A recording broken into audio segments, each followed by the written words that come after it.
ঋষিবাণীর আরও একটা নতুন পর্বে আমি অর্ণব আপনাদের সকলকে স্বাগত জানাই। আমাদের এই অনুষ্ঠানে আমাদের মধ্যে উপস্থিত থাকেন শান্তনুবাবু, শান্তনু শাস্ত্রী, এবং আপনাদের জীবনে বিভিন্ন সমস্যা নিয়ে যেমন আলোচনা করেন, তেমনই তার প্রতিকার কিংবা কিভাবে নিজেদের প্রস্তুত করবেন আগামীর জন্য, সেই সমস্ত বিষয় নিয়ে আপনাদের খুব গুরুত্বপূর্ণ কিছু পরামর্শ তিনি দিয়ে থাকেন।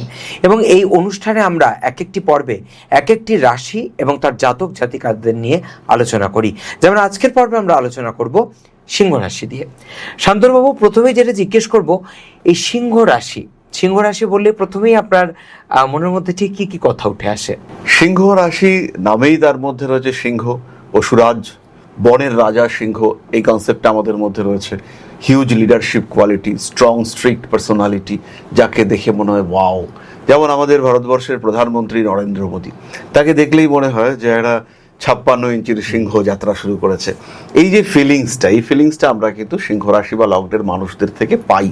যদি রাশি বা লগ্ন ভীষণভাবে ডিস্টার্বড না হয়, সেই ক্ষেত্রে সিংহ তার কিন্তু একটা আলাদা কনসেপ্ট থাকে। সিংহের গতি, সিংহের মুভমেন্ট, তার কথা বলার ধরন, তার ধৈর্য, তার স্থৈর্য, তার সবচেয়ে বড় কথা তেজ। সিংহের তেজ ডিফারেন্ট। হতেই পারে একটা মানুষের রাশি বা লগ্ন সিংহ নয়, কিন্তু সেই মানুষটা সিংহের দ্বারা প্রভাবিত। তার ক্ষেত্রেও কিন্তু সিংহের ক্যারেক্টারিস্টিক্সগুলো আমরা দেখতে পাবো। আর সেখানে ধৈর্য, স্থৈর্য, গাম্ভীর্য, তেজ, high personality, decision making power, leadership quality, এবং সবচেয়ে বড় কথা, সবাইকে নিয়ে আমি চলবো এবং সবাই আমার নিচে থাকবে। এই বিষয়ে আরও একটা কথা জিজ্ঞেস করব। এই যে সিংহ রাশির যারা মানুষ, তাদের জন্য সফলতা, তারা অনেক ক্ষেত্রেই সফল হন, সেই সফলতার প্রকৃত আধ্যাত্মিক রহস্যটা ঠিক কি? এই প্রসঙ্গে গীতায় বর্ণিত আমি একটি শ্লোকের অবতারণা করব। শ্লোকটি হলো নির্মাণ মোহা জিত সঙ্গ দোষাহা।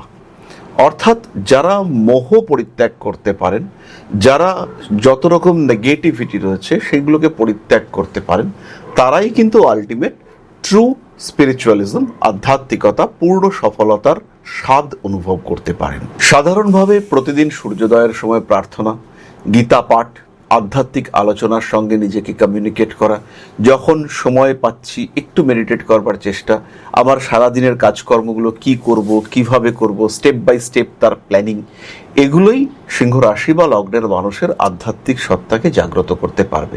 কাজকর্ম করছি, বাসে করে যাচ্ছি, একদম চোখ বন্ধ করে কনসেন্ট্রেট করছি, একটা অদ্ভুত সত্তার মধ্যে আমি বিলং করবার চেষ্টা করছি। খুব টাফ, কিন্তু সিংহই পারবে এটা করতে। সিংহের মধ্যে রয়েছে ডেডিকেশন। সে যদি মনে করে আমি করবো, তার মানে সে করবেই। সে যদি বলে আমি এটা দেখবো, তার মানে সেটা দেখবেই। সে যদি বলে আমি তোমার দায়িত্ব নিলাম, তাহলে সে তোমার দায়িত্ব নেবেই। আমার এক পরিচিত দিদি, তো তার ছেলে ইংল্যান্ডে পড়াশুনো করতে যাবে। একদিন এয়ারপোর্টে কোনো একটা সময় একটা কাপলের সঙ্গে তাদের কথা হয়েছে, এবং সেই কাপলের ভদ্রলোক, সে এই ছেলেটির সঙ্গে হালকা যোগাযোগ রেখেছে, কোনো কিছুই নয়, সিম্পল কথাবার্তা। বলছে ঠিক আছে, আমার এই ভাগ্নে সে যখন লন্ডনে যাবে, তো সে ওই ভদ্রলোককে বলেছে আমি আসছি। বলে ঠিক আছে, তুই আয়, আমি ব্যবস্থা করছি। যেদিন ছেলেটি গিয়ে লন্ডনে পৌঁছলো, সেই দিন কিন্তু ওই কাপল তারা ওখানে ছিল না। তাদের আরেকজন পরিচিতকে তারা ঠিক করে রেখেছে যে এই ছেলেটাকে তোমরা রিসিভ করে আমার বাড়িতে নিয়ে যাবে। বাড়ির চাবি দিয়ে গেছে। এই ছেলেটা ওখানে গিয়ে কি পরবে সেই সমস্ত পোশাক রেখে এসেছে। ফলে কোনো রকম অসুবিধা যাতে না হয়, সেই রেসপন্সিবিলিটি সেই কাপল নিয়ে বসে রয়েছে। তাহলে এই যে রেসপন্সিবিলিটি, এটা আমরা সিংহের কাছে দেখতে পাই। সিংহের কথার কিন্তু কোনো নড়চড় নেই। এই ডেডিকেশন, এটা একমাত্র সিংহের কাছে রয়েছে। তাই সিংহের পক্ষে এই অভ্যাস তৈরি করা বা পরিবর্তন করা, এটা বিশেষ কঠিন নয়।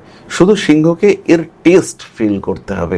আমার যে চেঞ্জ হচ্ছে, টেস্ট অফ ট্রান্সফরমেশন, এটাকে রিয়ালাইজ করতে হবে। আর যেদিন সিংহ রিয়ালাইজ করতে পারবেন, সেদিনই কিন্তু তার আধ্যাত্মিক জাগরণ হলো। আমরা অনেকটা বিষয়ে জানতে পারলাম এই রাশির সম্পর্কে। এরপর যেটা জিজ্ঞেস করব, যে এই রাশির জাতক জাতিকাদের ভগবানের সবচেয়ে বড় শিক্ষা কি হতে পারে? সিংহ রাশি বা লগ্নের মানুষ তারাও কিন্তু ব্লেসড, কিন্তু তাদের মধ্যেও কিছু নেগেটিভিটি রয়েছে। তাদের সবচেয়ে বেশি প্রয়োজন যেটা, সেটা হলো নিয়ন্ত্রণ, আত্মনিয়ন্ত্রণ। সেটা কার্মিক হতে পারে, আত্মিক হতে পারে, মানসিক হতে পারে, সামাজিক হতে পারে, আধ্যাত্মিক হতে পারে। এই নিয়ন্ত্রণ হচ্ছে ঈশ্বরের কাছ থেকে প্রাপ্ত সিংহ রাশি বা লগ্নের মানুষদের সবচেয়ে বড় শিক্ষা। কোথায় থামবো? আমি একজনের জন্য করেই চলেছি এবং আলটিমেটলি আমি ইউজড হচ্ছি, আমাকে তোষামোদ করছে, আমি কাজটা করে যাচ্ছি এবং আমার জীবনের একটা সময় এর ফলে কিন্তু বাধাপ্রাপ্ত হচ্ছে। বেশ কিছু ক্ষেত্রে রিসেন্টলি আমি দেখি যে বিভিন্ন জায়গায় মানুষ অন্য মানুষকে ইউজ করে এবং লক্ষ্য করলে তুমি দেখতে পাবে সিংহ রাশি বা লগ্নের মানুষ তাদেরকে ইউজ করা সোজা। কেবলমাত্র তোষামোদ করলেই সিংহ রাশি, মেষ রাশি এদের মানুষগুলো তারা প্লিজড হয়ে পড়েন এবং মনে করেন এরাই আমার সবচেয়ে বড় শুভাকাঙ্ক্ষী। ফলে সিংহ ভীষণভাবে মিসগাইডেড হন। তাই আত্মনিয়ন্ত্রণ সিংহকে বুঝতে হবে, রিয়ালাইজ করতে হবে কে আমার বন্ধু, কে আমার শত্রু। হয়তো তোষামোদ করছে না, কিন্তু সেই মানুষটাও আমার বন্ধু হতে পারে। এই রিয়ালাইজেশন যেদিন সিংহের জীবনে আসবে সেদিন কিন্তু সিংহ হ্যাপি। বাড়ির লোকরা এই জন্য জেনারেলি সিংহ রাশি বা লগ্নের মানুষদের ক্ষেত্রে অপ্রিয় হয়ে থাকে, কিন্তু এটা ফিল করতে হবে এরাই আমার আপন। আর এই শিক্ষাই ঈশ্বরের কাছ থেকে বা গুরুর কাছ থেকে সিংহ প্রাপ্ত হবেন। কিভাবে নিজেকে নিয়ন্ত্রণ করব, সামাজিক পরিস্থিতি, কাউকে হেল্প করছি, কারোর সঙ্গে কথা বলছি, কোথায় গিয়ে থামাটা দরকার রয়েছে। এক ভদ্রমহিলা গত রোববার আমার কাছে এসেছিলেন। তো তার হাজবেন্ড বন্ধু বিজনেস করবে, তাতে বউয়ের সমস্ত গয়নাগাটি নিয়ে মর্টগেজ রেখে সেই টাকা বন্ধুকে দিয়েছে। বন্ধু বিজনেস কিচ্ছু করেনি, সেই টাকা নিয়ে সিঙ্গাপুর চলে গেছে। আমি চার্টটা দেখলাম, খুলেই দেখলাম হাজবেন্ডের লগ্ন হচ্ছে সিংহ।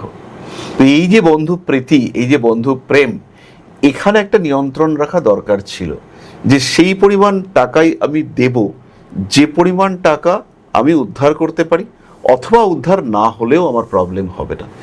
নিজের সবটুকু দিয়ে দেওয়া, এটা সিংহ করতে পারেন। আর নিয়ন্ত্রণ সেটা ঈশ্বর বা আধ্যাত্মিক চেতনা বা গুরু তাকে শেখাতে পারে। খুব গুরুত্বপূর্ণ কথা বললেন, নিয়ন্ত্রণ করা।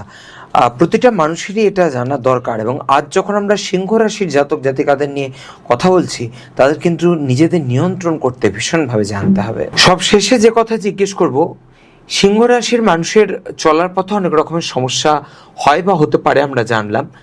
তো এই চলার পথে তাদের কি একজন গাইড প্রয়োজন, আর সেই দায়িত্ব কি গুরু পালন করতে পারেন? এই দায়িত্ব যিনি পালন করতে পারেন তিনি কেবলমাত্র গুরু, অথবা যিনি এই দায়িত্ব পালন করবেন তিনিই গুরু। গুরু মা হতে পারেন, গুরু বাবা হতে পারেন, গুরু একজন টিচার হতে পারেন। সিংহ রাশি বা লগ্নের মানুষদের একটা বড় প্রবলেম হলো অ্যাকসেপ্টেন্সের অভাব। সিংহ সবাইকে গ্রহণ করতে পারে না। সিংহ তাকেই গ্রহণ করতে পারবেন যার সঙ্গে সিংহের ভাইবস ম্যাচ করবে। তাহলে এই মানুষটাকে সিংহ খুঁজে পেতে পারেন পরিবারের মধ্যে, খুঁজে পেতে পারেন স্কুলে বা কর্মক্ষেত্রে, যে কোনো জায়গায় খুঁজে পাওয়া যেতে পারে।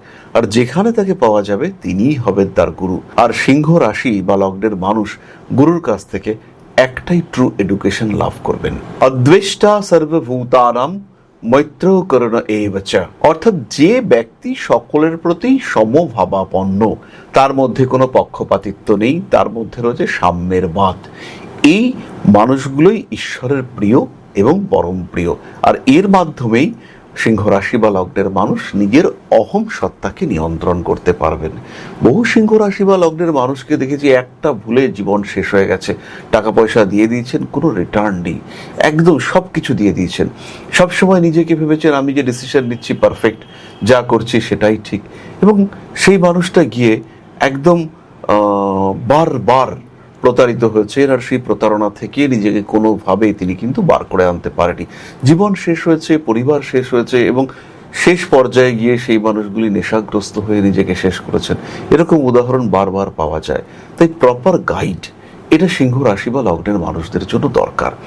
আর এই গাইড তাকে অ্যাকসেপ্ট করতে পারলেই সিংহ রাশি বা লগ্নের মানুষ তারা একটা বেটার লাইফ প্রাপ্ত হবেন। ভালো থাকাটা টাফ নয়, কিন্তু ভালো থাকার রাস্তা খুঁজে পাওয়া, সিংহের জন্য প্রপার ওয়েতে বেঁচে থাকার পথ খুঁজে পাওয়া সত্যি টাফ। নিজেদের প্রতি অতিরিক্ত আত্মবিশ্বাস এটা সিংহকে ডিস্টার্ব করিয়ে দেয়। তারা নিজেদের ভুল বুঝতে পারেন না, তাই বারবার সেই একই ভুল তারা করে ফেলেন। এখান থেকে বেরিয়ে আসতে হবে, ভালো থাকার রাস্তা খুঁজে বার করতে হবে। আর সেই কাজটা যিনি করবেন তিনিই গুরু। খুব গুরুত্বপূর্ণ কথা আজকে কিছু আলোচনা হলো। ভালো থাকাটা টাফ নয়, ভালো থাকার পথটা খুঁজে বের করাটা টাফ। একটু ধৈর্য ধরে মনঃসংযোগ দিয়ে সেটাকে খুঁজে বের করতে হবে। আমরা আবারও পরবর্তী পর্বে অন্য কোনো রাশি নিয়ে, অন্য কোনো বিষয় নিয়ে আলোচনা করব। ভালো থাকবেন সবাই, নমস্কার। নমস্কার, জয় মা আদিশক্তি।